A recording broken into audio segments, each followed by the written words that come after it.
They are celebrating Juneteenth with a very special walk, and you are invited. Makeda Dredd-Cheatham joining us once again, Executive Director of the World Beat Cultural Center. Makeda, thanks for being here. Happy Juneteenth. Happy Juneteenth, Raul. Let's talk about this. This is a special event, and then I heard about it. It's like, wait a minute, this is Bird Walk. What is this all about? Well, Harriet Tubman was a naturalist. Most people don't know that. She was a botanist, and she studied.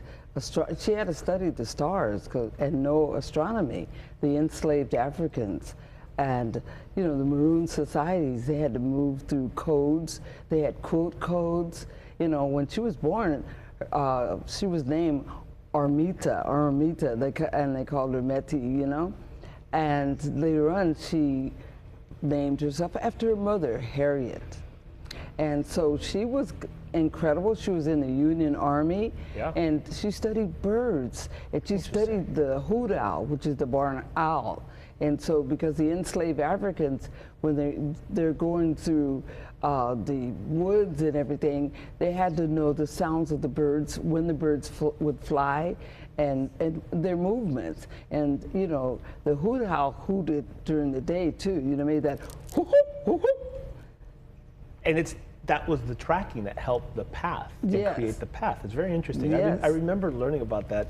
This is your second year doing this. So what is that like when you guys are doing a bird walk? And not in essence recreating, but kind of understanding what that was like back in those days. A bird walk it has a lot of meaning. Well, we've been with Cornell Lab of Ornithology, the urban bird department, teaching the marginalized community about going outdoors and birding.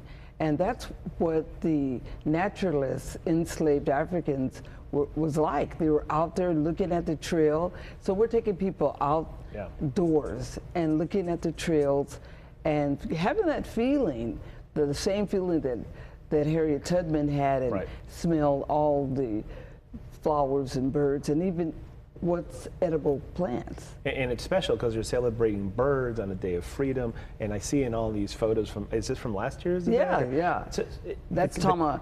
The kids are there. The kids are there. And that's the key. They're there, they're smiling, they're taking part, they're learning.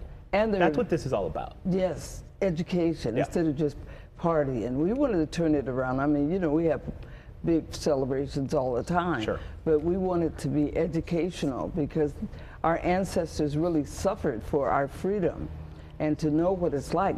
My grandfather was an ex-slave. He was born into slavery, and my mother had me when she was later on in life, but he was a slave. And what happened in Texas, I call them, liberated, Maroon societies.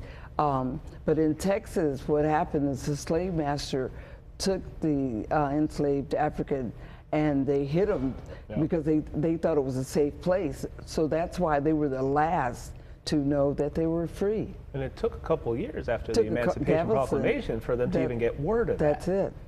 It's unbelievable. Talk to me about Threads of Freedom also, because again, the quilt codes and just learning about the Underground Railroad is a facet. The first time I heard the term, and I think a lot of the little kids, immediately when you hear underground, you think there was an actual train. But when you start learning about it all and the quilt codes and everything else, it opens up the mind and the curiosity, doesn't it? Raul, I'm glad you learned that. Because a lot of our, African American and POC community, they still think it was a railroad. They didn't know it was a safe house, and the conductors were, Quakers and, other people, and freed slaves. It's a fascinating thing to study, and on a special day like this, you get the kids out there, go on a bird walk, and then everything's learning is an incredible thing. The second annual Freedom Day Bird Walk, it's happening today. What are the chances? Yes, it's happening. It's at 9 o'clock. You have to get over there. It's almost 9 o'clock. I know.